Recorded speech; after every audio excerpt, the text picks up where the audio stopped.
M doctor इकेला। मैं एक cornea, cataract और रिफ्रैक्टिव सर्जन हूँ। आज हम डिस्कस करेंगे कॉर्नियल ट्रांसप्लांट। कॉर्नियल ट्रांसप्लांट क्या होता है इसका मैं बेसिक आपको समझाऊंगी। ये है हमारी आई। अगर हम इसको बीच में से ऐसे काट करके देखें तो ये ऐसे दिखती है। ये हमारी आगे वाली पुतली है जिसको हम कॉर्निया कहते हैं। ये हमारी आंख का नेचुरल लेंस है और ये है पीछे का पर्दा या रेटिना।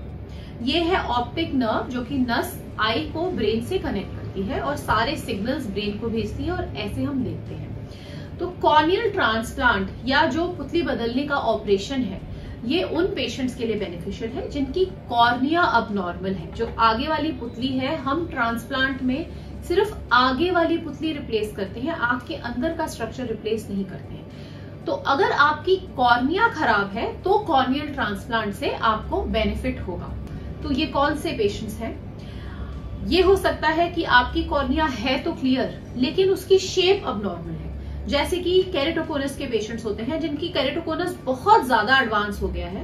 अब केरेटोकोनस में बहुत ज्यादा एडवांसमेंट्स हो चुकी है कि अब हमें बहुत ही मिनिमल अमाउंट ऑफ पेशेंट्स के लिए केरेटोकोनस में ट्रांसप्लांट करना पड़ता है।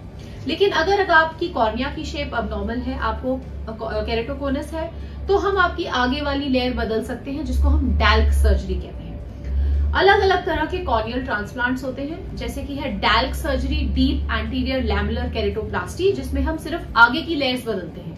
अगर आपकी कॉर्निया की आगे वाली लेयर्स खराब है और पीछे की लेयर ठीक है तो हम सिर्फ आगे वाली लेयर सेलेक्टिवली बदल सकते हैं, जो कि ऐसे पेशेंट्स के लिए, केरेटोकोनस के लिए या जिनकी आंखों में सफेदी है और सिर्फ आगे वाली लेयर्स पे है, उनके लिए बहुत अच्छी काम करती है। फिर हम पूरी पुतली भी बदल सकते हैं, फुल थिकनेस कॉर्नियल ट्रांसप्लांट या पेनिट्रेटिंग केरेटोप्लास्टी।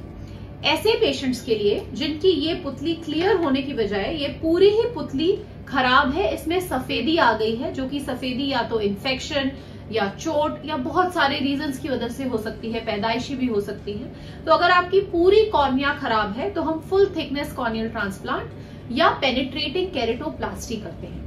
अगर हमारी सिर्फ कॉर्निया की अंदर वाली लेयर खराब है, ये जैसे हमारी कॉर्निया है, इसमें 5 लेयर्स होती हैं। ऊपर की एपिथेलियम, फिर 2 बेसमेंट मेम्ब्रेन्स होती हैं, बोमन्स और डेस्मिट्स मेम्ब्रेन, उसके बीच में कॉर्नियल स्ट्रोमा जो कि चंक ऑफ कॉर्निया है, और अंदर वाली लेयर होती है एंडोथेलियम। अगर सिर्फ अंदर वाली लेयर डिफेक्टिव है तो हम सिलेक्टिवली अंदर वाली लेयर बदल सकते हैं, जिसको हम एंडोथेलियल ट्रांसप्लांट कहते हैं। डिफरेंट टाइप्स के एंडोथेलियल ट्रांसप्लांट होते हैं। बेसिकली सबका फंक्शन यह है कि हम ये अंदर वाली लेयर बदल दें। और ये कॉमनली जो 2 इंडिकेशन हैं जिनमें ऐसा होता है, एक है सूडोफेकिक बुल्लस केरेटोपैथी, मतलब कि कैटरैक्ट सर्जरी के बाद आपकी अंदर वाली लेयर कॉर्निया की डैमेज हो गई है और जिसकी वजह से कॉर्निया में पानी भर जाता है, कॉर्निया इडिमेटस हो जाती है, कॉर्नियल इडीमा हो जाता है। तो ऐसे केसेस में। और दूसरा इंडिकेशन है फ्यूक्स एंडोथेलियल डिस्ट्रोफी या फिर कुछ जैसे भी कोई भी एंडोथेलियल डिस्ट्रोफी हो, यानी कि पैदाइशी आपकी अंदर वाली लेयर थोड़ी सी वीक है, एंडोथेलियम थोड़ी सी वीक है।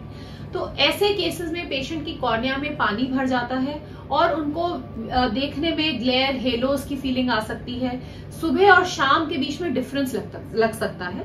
ऐसे पेशेंट्स को यूजुअली लगता है जब कॉर्निया में पानी भर जाता है कि सुबह तो विजन काफी ज्यादा हेजी है और जैसे जैसे दिन बीतता चला जाता है विजन थोड़ा सा बेटर हो जाता है। तो कॉर्नियल ट्रांसप्लांट कोई भी कॉर्निया की बीमारी के लिए किया जा सकता है।